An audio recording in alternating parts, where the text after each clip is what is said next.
Hello, everybody, and welcome back to the Careers Podcast. Today, we're diving into the world of ADHD and ASD and looking at what effective management of the two can look like. My guest today, Swantje, or better known as Swan from Doing Done, is here to share her frontline expertise on working in this field. So, without further ado, Swan, thank you so much for joining me today. How are you? I'm really well, and thank you for having me. I'm really excited to be here. It's my pleasure. I'm really excited for this chat as well because I think the type of work you're doing is so important. I wanted to line this up with a distinction. So, a clear distinction between ADHD and ASD and what they are and what the characteristics look like between them. That's a huge question, and it's a really difficult one to keep short and sharp and succinct. So they're both neurodevelopmental conditions, right? Mm-hmm. And which means you're born with them. It's a brain difference and it's a condition. You've got it for the rest of your life from the start to end. And we used to understand both of them as disorders, and especially with autism, it needed to be something that needed to be cured. It really, and so my daughter got diagnosed in 2007, and everything we went through with her was very much like, how do we get rid of it? And how do we get her to talk like neurotypical people? That was the word you were looking for. Sure. And it was very much like dragging neurodivergent people. ADHD has only really been talked about. I mean, it's been talked about for a long, long time, but we know ADHD is ADHD sort of since the 80s, 90s, whereas autism for much longer. So we've tried to drag these people into mainstream neurotypical world. And there is now this understanding, there's this neurodivergent paradigm that it's actually a condition. The disability is in the environment. Where the neurodivergent person hits the neurotypical social environment, that is where the problem is. The problem is that they aren't like the rest of the world. Does that make sense? No, of course it does. And I think what I'm hearing, when I compute that, it's more so about not really alienating them, but working out how we can understand this and manage it so that we can all work in the same environment. Is that right? Yes. And so the tragedy many years ago, and still when my daughter was diagnosed, was very much that in trying to turn neurodivergent people into neurotypical people, we actually lost their quality. They were very focused on and we all were focused on their deficiencies, and nobody saw the inherent strength that they bring and richness that they bring to our world. So, but you wanted to know what the main differences are. So I guess with ADHD, attention deficit disorder, what a joke. People with ADHD actually have got too much attention, and they find it really difficult to regulate it and to switch on and off what is relevant in order to prioritize. What do I actually need to get on with? Their attention is on urgent stuff or shiny stuff, but not really on, going to sleep in time to have a good day the next day or boring things. So that's what ADHD is known for. And really cool and awesome professionals increasingly actually say that the biggest problem with ADHD, or what has a bigger impact on people's lives, negative impact, is emotional regulation. Because, everything we do, motivation, interest, it's emotion. And so regulating that. Autism, and I guess the traditional way of defining the traits of autism, which I don't like, but just for brevity's sake, it was more an inability of self-expression, communication, social interaction, all of that. But now we know, and again, that had to be cured and remedied, but we know that autistic people have got an awesome way of self-expression and of communication. It's just different. So I'd say with ADHD is emotional regulation, attention, impulsivity, and all of that, the autistic experience is a lot more unique, like their experience of the world, sensory difference. And so they are both on a spectrum. And I'd say the autistic spectrum, the severe end it's very, very severe, that people sometimes can't live independently and need a lot more support. I'd say, quite a few ADHDers struggle to keep life together, but most of them are not that severely Yeah. impacted. Yeah. One thing that's coming up for me as you're talking is particularly on the ADHD piece. Do you think that huge characteristic of emotional dysregulation comes from our neurotypical world placing so many conditions that might not be in alignment with them directly? Do you think that's a good way to put it? Or I guess the one thing I can pull out of, the big hat of emotional regulation that might fit, might be a good answer for what you try to understand is that there is an ADHD related anxiety. So you go to the doctor and say, I'm really anxious, and they might give you an SSRI and say, look, here you go, you'll be fine. But a lot of the ADHD related anxiety is simply, will I have my brain when I need it? It's like this on off switch, and that is very anxiety provoking. So you're often behind stuff, you forget stuff, and you are always behind catching up and mopping up whatever you've spilled. So it's the expectation that neurotypical people have that this shouldn't take much. You should just be able to move from one thing to the next, and we can't. We get stuck. We struggle to transition. We struggle to focus. We get overstimulated. We have a overwhelm, whatever. So that's, emotional regulation is because we're a bit out of sync with the neurotypical expectations. Yeah. That's great. And I'm sorry if any of the questions put you in a difficult position, because you do have to, it does need quite a bit of explanation. I guess I'm just curious in general. No, I just don't want to waffle on and go down a wormhole, because all your questions are really relevant and they're also like fabulous, but I want to make sure I actually finish the question and not just sort of go on and on. All right, let's dip a little bit more into your backstory. So how you discovered your own neurodivergence and how that eventually led you into this line of work. Okay, so I've got 3 kids. They range between 23 and 27.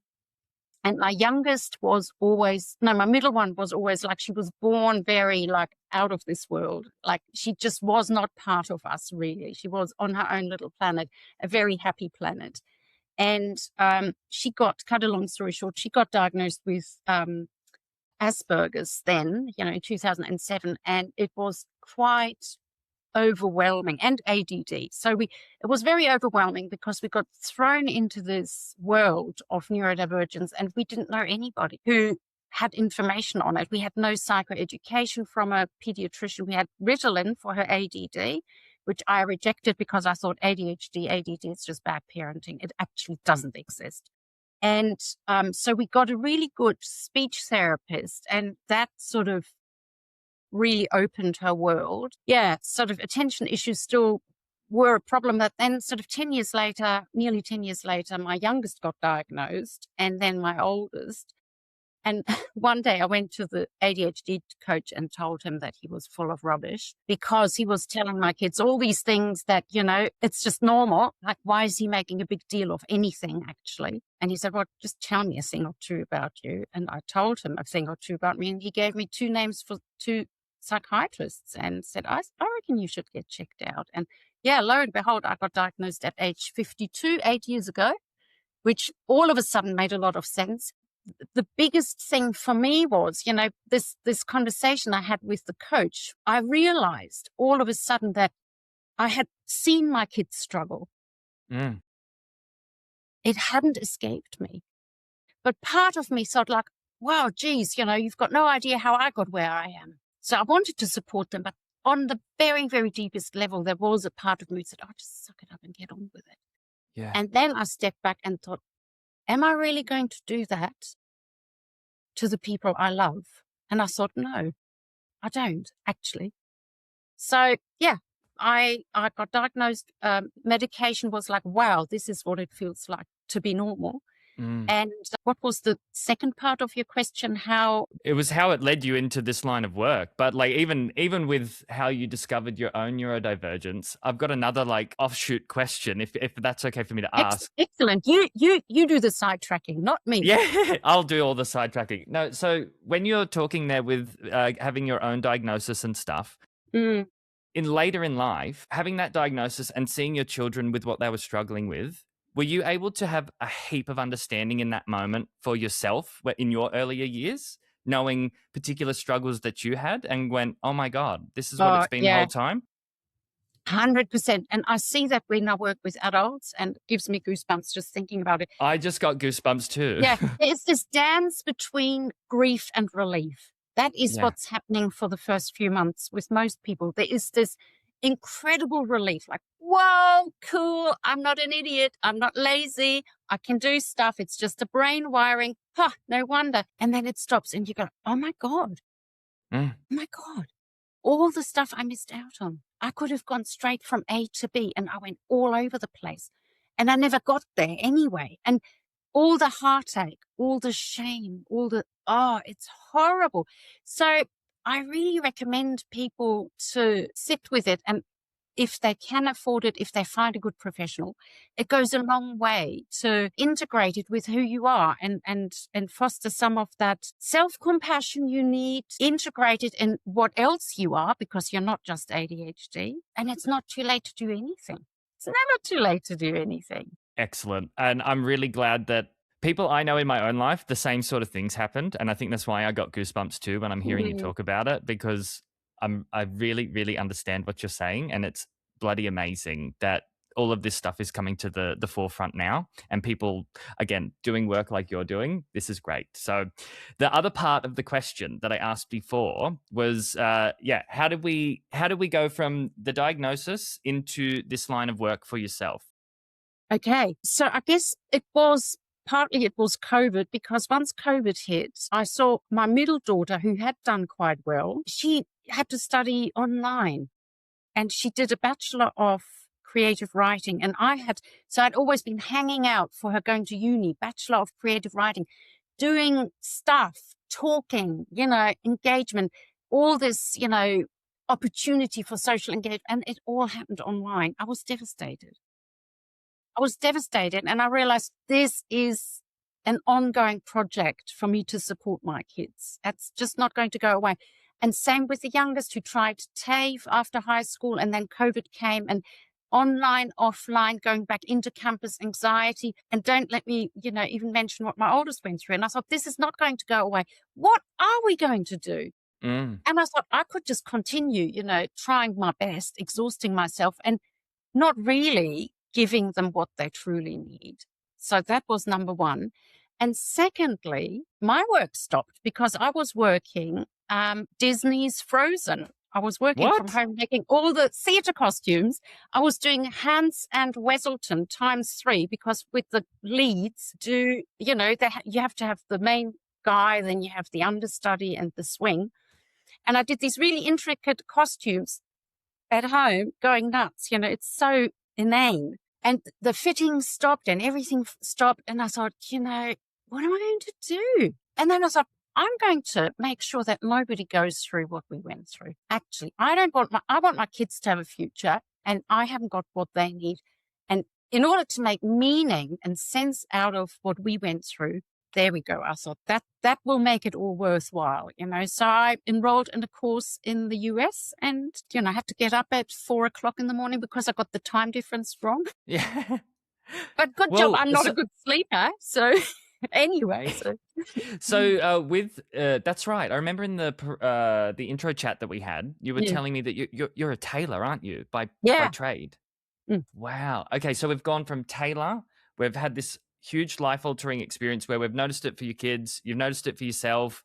You've gone, holy hell, this cannot happen to others. And that's what's made the transition happen. With the training behind this, are there any national or international standards, guidelines, etc., that you have to go and complete before you can actually offer this kind of work, like supporting people with ADHD and ASD?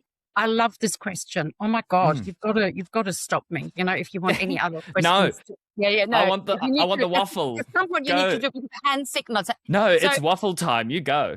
Waffle time. So it's really important to understand people with ADHD who want a coach. It's not their first idea, like, oh, I'm going to get a coach and I'm going to be fine.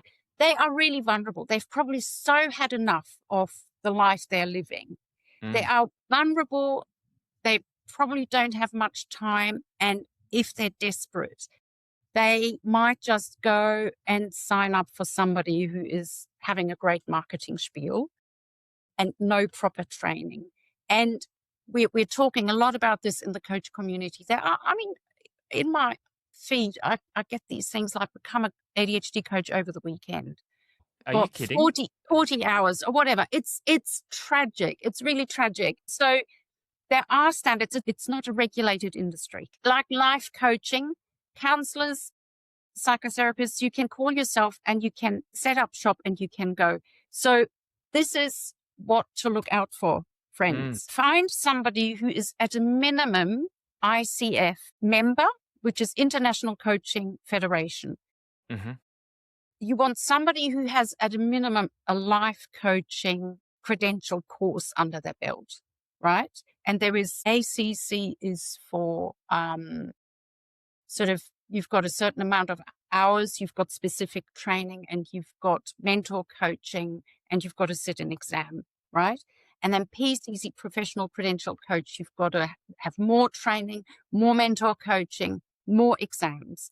And so you can be a trained life coach and then go to the US and do an ADHD specific training. Mm-hmm. A lot of people just do their online stuff, but it's really got to be good quality. And there are some academies or sort of schools, coaching schools, ADHD coaching schools who are very, very good, and they're in the US. You've got to look out for somebody with the credentials. I might actually get you to send me over, and we'll do this for the show notes. I'll get you to send me some links to the ones Yes, I that will. you absolutely know have street cred. Yeah. The ICF, if you were considering somebody to be a coach or have a coach or go and get a coach, if they had that stamp of approval, would you say that that's a good benchmark to look for? I think you want an ADHD coach with specific ADHD training who has got some credential from the ICF. Yes. I would also say, because you've had the lived experience as well, I would say that's also another qualifying thing, because you've had to go through this kind of stuff yourself in order to give it. Or I know. I know ADHD coaches who are neurotypical, and they're fantastic. They're unbelievably fantastic. So, because at the other end, you've got people who say, "Oh, I've got a kid with ADHD," There might be ICF executive coaches or life coaches. They've got a kid with ADHD, and then they put a bit of a spiel on their thing, neurodivergent coach, blah, blah. And it's not the same as having that rigorous ADHD training with evidence-based stuff, whatever. I'll send you the link. There is a website for coaches, ADHD coaches who tick all of those boxes in Australasia. Everybody who's on that website is fulfilling those standards. Mhm. And then an additional thing I think you want to look for, or is important, is to have professional memberships. So there is ADPA, and that's the Australasian ADHD Professionals Association. They've written the professional guidelines for psychiatrists, like the gold standard that we all should adhere to. They are doing fantastic work. So they've got an annual conference. So if a coach goes on their annual conference or even presents or networks with other professionals in that area, that's really important as well. So yeah, does that answer your question? Yeah, that so does. That's awesome. And we'll put all of that in the show notes. Mm-hmm. Okay, let's move down to client work. Based on what you see in the front lines, how does unmanaged ADHD or ASD typically manifest or appear? Like, what sort of things are going on for people in their day-to-day lives that are typical, for an example? So there's an overlap. There's also some differences. The first thing I just wanted to say, we used to think that ADHD was sort of a condition of little white boys swinging from trees and they grow out of it. And in reality, there was a UK study last year where they found that diagnosed individuals' life expectancy for women, it's 8 or 9 years less than neurotypical women. And for men, it's about 6 to 7 years. I don't know how that difference came about. So it just shows you the severity. People with ADHD are usually in a chronic stress. They're always behind. They also wake up feeling out of sync with the world because they feel emotions a lot more intense. They They know it's their fault often, or I forgot that, or I didn't react, and I didn't, and I didn't. So by the time they are 12, neuro ADHDs have heard about 20,000 times that they're inadequate or not measuring up. So it starts very early on that people with ADHD are just out of sync, and they ask themselves, what have I done wrong now? They internalize this. And so shame is a huge one, apart from all the sort of practical things that are markers of ADHD. So the emotional world, their self-concept is pretty negative. That's the first one. It flows into their relationships. People get, pissed off if you keep forgetting something or you're always late, whatever, because of course others judge us by our behavior. Of course. So that's what they see, and they infer on the inside what things are. Only 20% of people have got their ADHD managed. That's another statistic I heard recently. And I thought, gosh, we could do so much better. They really struggle to complete their education. They struggle to hang on to jobs. Anything that's not urgent doesn't get done. We've got, amongst our ADHD coaches, we've got a dental nurse. You talk to her, right? Because people with ADHD, it's not urgent. Why do I need to go to have my teeth checked? It's not urgent. All this regular medical stuff doesn't get done. So that's the one thing. Motivation to do better runs thin. A lot of people go like, oh, that ADHD, oh God, they use their ADHD as an excuse or something. It's really hard with emotional dysregulation. It's very hard to stay motivated. You've got to have, it's a huge thing to work on. So, and then with ASD, what I see is, it's sort of more, it's really their experience in the world. It's a spatial, sensuous issue certainly some executive function issues there as well, but being in the world and communicating differently, struggling to adjust your body language to other people's body language. That's a hard one. Keeping up with conversation, keeping up with anything when you feel sensory, physical overwhelm. ADHDers do that, but people with ASD a lot more. So I find whilst ADHD really impacts social interaction, friendships, intimate relationships, marriages massively, it's even harder for most people with autism. You put all autistic people together, they're having a great time because they get each other. But having to measure up and spending all this time on masking, like trying to be somebody you aren't just to pass, diverts a lot of energy that people could use for, far more sensible things, more important things. And immediately it becomes obvious why that causes that incredible extra amount of stress, because instead of being able to be relaxed in the world you're in, you're constantly like, yes. And can't keep up. Well, feel like you can't keep up. Other people start doubting you because of those things that they're not able to see. Like, it completely makes sense. So incredible hypervigilance. Incredible hypervigilance. Always on alert. Man, it's huge. And then, so with this being your catalyst to go and help people with this, were you working as a part of a clinic, or were you always doing done, like your business? Well, I guess like everybody else, I finished coaching school and, set up shop, and not a huge amount happened, but I got a few clients and referrals. But I was very lucky that the lovely Michelle Toner, who is sort of the queen of ADHD coaching in Australia. She was the first ADHD coach, and she worked for ADGA where I trained. And I guess she's it's the blessing that she offered, I assume, sort of classes in the Australian time zone. So other Australian coaches didn't have to get up at 4 a.m. And she just said, look, we need another coach at ADHD WA. And so I started getting clients through them, and I started or continued. I don't know if it was running before I started this group or started working with this group. I work with parents who have got ADHD children over 18, like adult children, because the prefrontal cortex, where all the executive functions sit, all the management system, time management, prioritizing, task initiation, emotional regulation, that is quite delayed in individuals with ADHD. So you've got your 18-year-old who can be up to 30% delayed in their executive function maturity. So, hey, they can be like a 12-year-old. So they still rely on the parents, but they want to do everything by themselves. So it creates a huge tension in many, many families. So cut a long story short, I do that.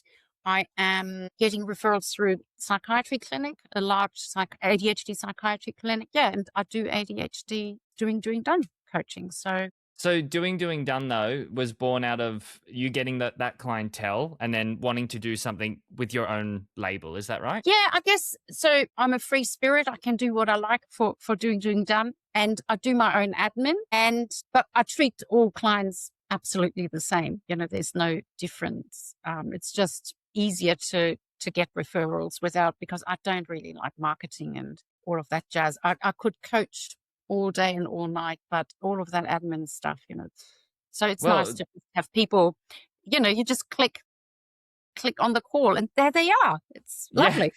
You know what? I think you should be doing more podcasts, to be honest. Like, this is where you get to do the marketing. You get to go and talk about all of this cool stuff. And like, this is why I'm really loving having you on today, because you don't get to have conversations like this all the time. The other question that I had in terms of the professionals was, let's say somebody's just new to this whole topic of coaching, or they went, whoa, I didn't even know you could get coaching for this kind of thing. Why is coaching different to psychology or psychiatry? Can we put it there? Like, what is this third pillar? Great conversation. Great question. The psychiatrist is diagnosing you. Diagnosis through a psychiatrist is very, very important and it's very thorough because there are other co-occurring conditions. So most ADHD is, I think is it 40% of them have got co-occurring conditions, whether it's depression, anxiety, all manner of things, much, much bigger stuff. And it can be confused. Sadly, I know 3 women who were hospitalized more than once for bipolar and medicated, heavy medication, before we really knew what ADHD is. So can you imagine unpacking all of that? Man, huge task. It's tough. It's really, really tough.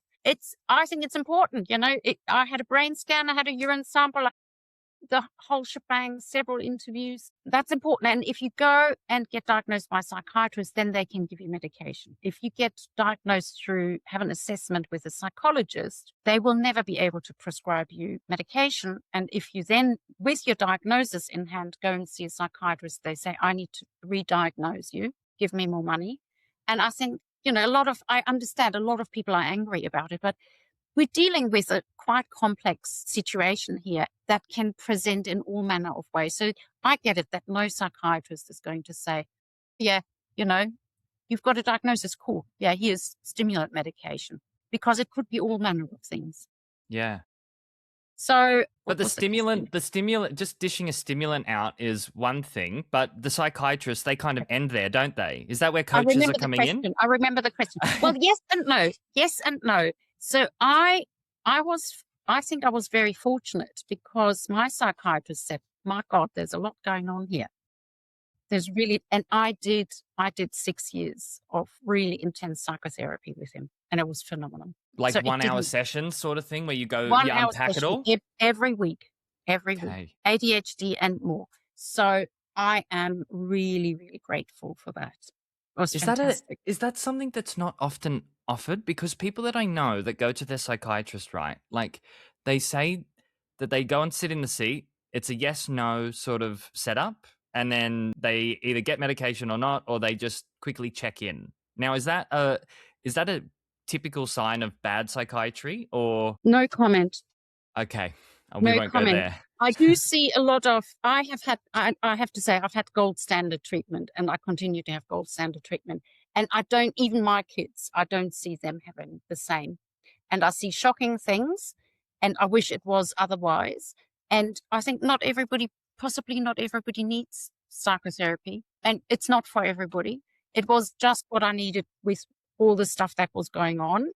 But so a pill doesn't teach you the skill, so it's really, really great to have your diagnosis, a lot of people sit on the fence with medication and say, oh, I want to try coaching before I do medication. I go like, why? But sure, knock yourself out. That's okay. And then if they do try the medication later, they say, oh, why didn't I do this before? Because medication this is what you want to do. And this is when you're doing it, right? Without medication, it's like that. When I'm getting there, nearly. Yeah. And by the time you get there, you do a half-assed job because all your effort went into getting there. With medication, it's like all of the, and whoa, next thing, let's do it. But it doesn't necessarily create the awareness. A lot of people think all of the stuff all they are is ADHD. Challenge, failure, trying again. But once you build the awareness with them over a period of time, that, oh my God, there's so much more to you than ADHD. That's your ADHD right there interfering. That's all. That's your ADHD. And they understand they can change that. Can you imagine how much agency you've just promoted? They go, okay, that's ADHD. I can change that. Let's move on. Yep. I'm a good person. And so coaching really helps bring that together, that understanding, and get it in alignment so that they can continue reviewing, doing, done. I get it. It makes sense. I love it. So there are a lot of people that are not coachable, and that hurts. There I have people who are absolutely desperate in a discovery call. I offer a 30-minute free discovery call, and it doesn't take long for me to see they are not coachable. It means that they either don't have actually the funds, they don't have the resources, they haven't got the headspace, they are in such stress, which is out of their control to move the needle on any of that. They might be having tremendous carer responsibilities or no visa or visa running out, or like shocking stuff, or massive trauma. And it's really awful to break the news to them and say, and then they say, oh, but I've had therapy before. Oh, my psychologist doesn't understand. And so what I do is I've got to be upfront, right? I've got to be upfront because my other, apart from being a tailor, I've got my postgraduate degree in philosophy. So ethics, I majored in ethics. So what I can do is I can say, look, let's have a session or two. Let's just understand what's the way forward for you. Can you go back to the old psychologist? Can you go and talk to your psychiatrist about changing medication, or how can your GP support you? And you know what? We just practice. We write scripts and we just say, well, what is for now? What is it you're looking at? And what's something that could support you and shift you in a direction? So they've got to be coachable. They need to understand that coaching is not giving advice. And I could imagine that would break your heart as well, knowing this stuff so intimately. When you see it in someone and then you even hear them talk about the pain it's causing them. But you're right, there is, in general, when there's too much going on, to understand and actually take in new information to even try and apply it can become completely not doable. Because you've got so much happening in your brain. So let's add another layer of, ADHD or ASD on top of that. I could imagine it just makes it so much more chaotic. And to have to tell someone that, you're actually doing them a favor, because probably going through all of this stuff with them as well, it would add more stress onto it. Then they've got to try and work out how they're going to implement it on top of all their things. So there's got to be good alignment with what they need and what you can actually give at the right time. Am I getting that right? I don't mean to sidetrack anything. 100%. And I tell you, the earlier you tell them, the better. The earlier you break the news, because they are the people who form an attachment quite quickly. And before you know it, you're the only person in their life and they don't want to let go. And it is such a frustrating experience for them, because coaching is all about creating change in the real world, and they're not moving. They're so stuck. And then they internalize that as an underachievement, or, I'm not even good at this. And you don't want that. When someone engages you and they go, right, I'm working with doing, done, what's it like when they get started with you? Well, first of all, I just have a half-hour discovery call with people, and we just work out, do I understand what they need? And do they understand what coaching is? Do we like each other? Do you think you could trust me? Are you committed? So I say to people, I don't sell packages, but I say, look, I need commitment. You need to sign up for 6 sessions, because I need to fortnightly. There's stuff in between for you to do, but there will be something happening, right? Things will move. But if people go like, oh yeah, I'll just have a look if I like it, it takes there's quite a bit of investment building a relationship and setting the frame and setting the scene and, getting to understand how their brain works. So if they just want to have a quick look, it's not worth my effort because I'm committed. I need them. That's where I need them. I meet my clients where they're at, right? Absolutely. But that's the one point where not negotiable. I've got to have that commitment if I'm going to invest in supporting you. And what happens next? Yeah, I just had a first session with somebody today, which was really awesome. So we just have a chat, sort of what I outlined earlier, like what's your ADHD and what is you and what comes up for you? How does that feel like that? There's other stuff that's not just ADHD and they love it. And usually we're working on several layers at once. So traditionally, West Coast life coaching, back in the US, it's like, what's your goal? And let's go there. People with ADHD, they have got no idea what they're made of. Yeah. They've got no goals. It's just surviving this, the end of chaos, please. But they don't know. They can't define what might possibly be over the fence, like beyond this massive, all-consuming ADHD stuff. So I'm just listening out for it. And we try to establish in the first few sessions, what is life like when you get all of this done? Because that's a lot of motivation there. If I get this boring stuff done and, oh my God, I could book a holiday. I've got people who've never been on holiday because they can't manage finances, their time, and the working up to a holiday. You can't just go, oh, it's, now I'm going on a holiday today overseas. Where's your passport? Where's your travel ticket? Where's your money? Where's your hotel booking? They're not able to do this sequential planning. So we try and understand what life could look like. And we're working on, we've got to put out some fires, urgent fires, first. And we're trying to do that, which helps establish rapport, establishes trust. They understand their brain. I do a lot of psychoeducation. And then at the same time, we work on this longer term stuff, like really building awareness, getting them to understand how to transition, how to sleep, how to exercise, because there's so much you can do with ADHD where you don't need medication, but just establishing habits. It's like, what is a habit? It's something that's really good for you. Yeah, that brings up another thing that I hear from lots of different people, but some people look at their ADHD or ASD as a superpower, while others will look at it like a disability. And I'm sure that comes up through discovery with you sitting with people and looking at it. But what is your take on it being a superpower or disability? My take on that is I don't think it's a superpower. Life with ADHD can be so shit, you've got no idea. Oh, you do have an idea, actually. I do. I can see you have it.